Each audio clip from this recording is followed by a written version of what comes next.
We're taking things a little bit differently today, guys. Today, on Writing in the Tiny House.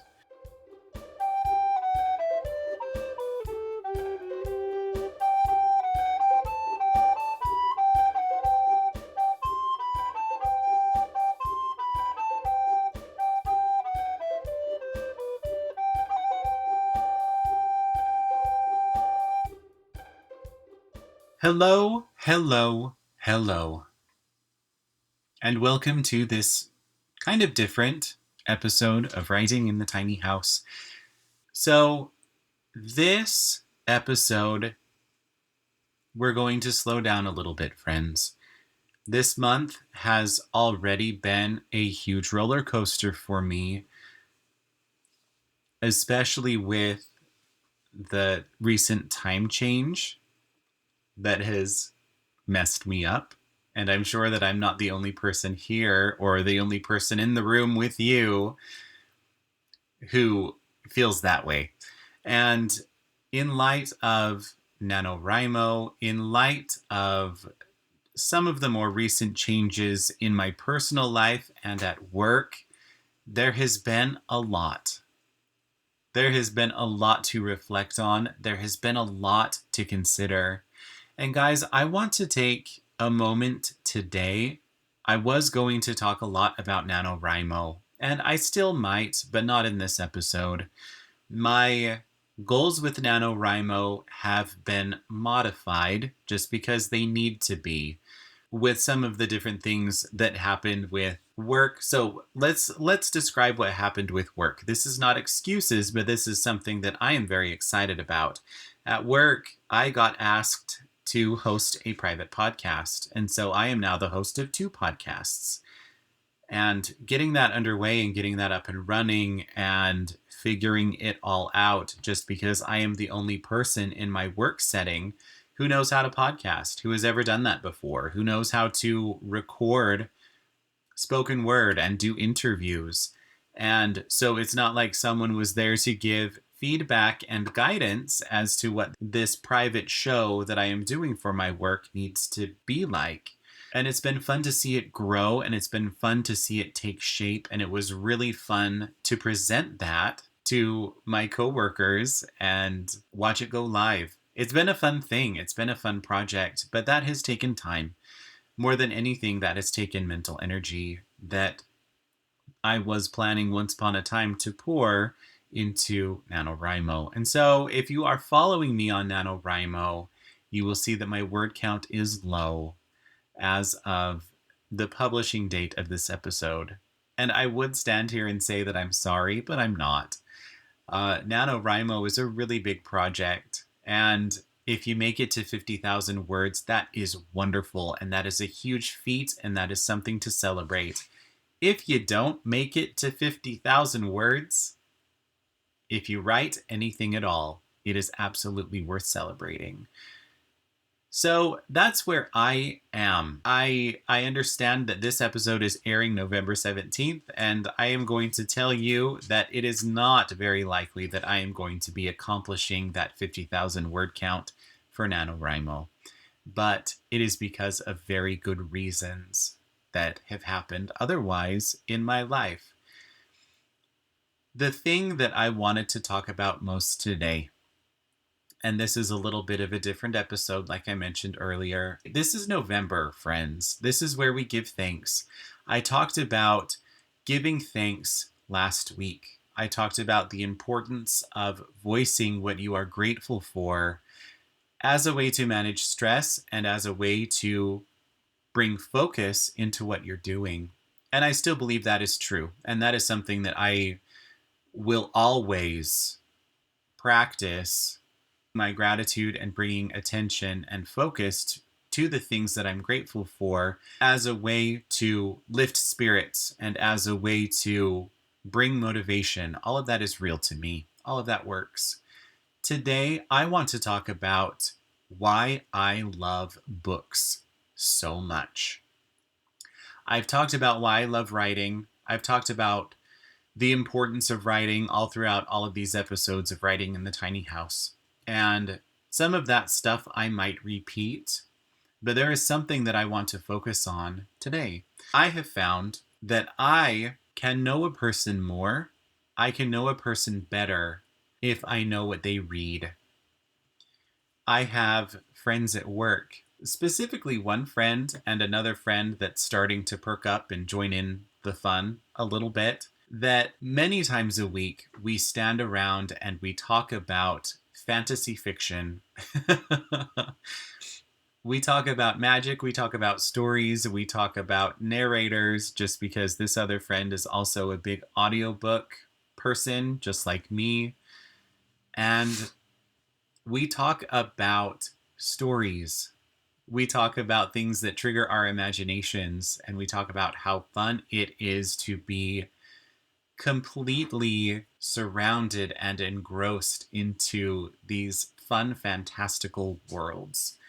The book that has been brought up recently is the book Sabri by Garth Nix. It's about a little necromancer, of all things.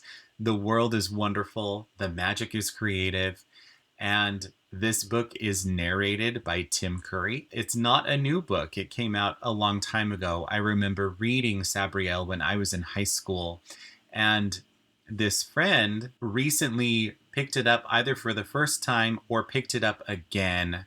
And so we've had a lot of things to talk about.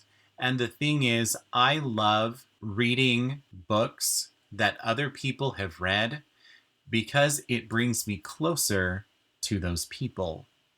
It makes me know my friend better when I know what she reads. And it helps me know how her mind works. And it lets me know where she's been, or at least the thoughts and the wonder and the fun moments of these stories. She has been in those moments, and it's fun for me to be in those moments too. I have a friend that I met very recently who recommended the book The Life of Pi. And he also recommended the book Eat, Pray, Love. And I have never read The Life of Pi before. And I am so excited to dive into this wonderful work of literary fiction. A movie was made with this book, and I've heard nothing but good things about the movie. But to read a book and to experience these things in the same way, or experience similar feelings and reactions and emotions, and to see some of the similar pictures, possibly, to read this beautiful prose and come to know these characters as this friend has done, makes me come to know my friend better.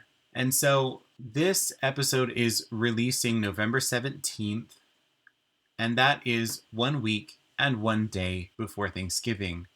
I don't know, my dear listeners, how many people in your lives are readers, but I encourage you over this holiday season to talk about what people have read and to add that to your to be read list.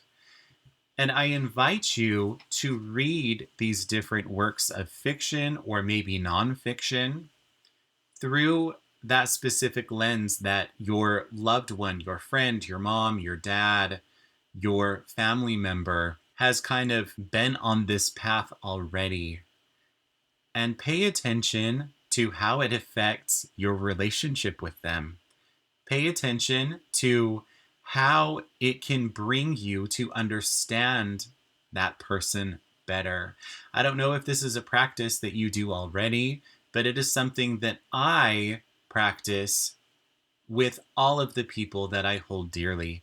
If I were to line up all of my reader friends and all of my reader family and present them to you in a line, odds are very high that I will have read something that they recommended. And odds are very high that because I did that, I understand and appreciate and love them more deeply than I would had I not read those books first. So even if you're not a writer, there is a lot to say about who you are based on the things that you read. And so I invite you over the next 6 weeks to do that.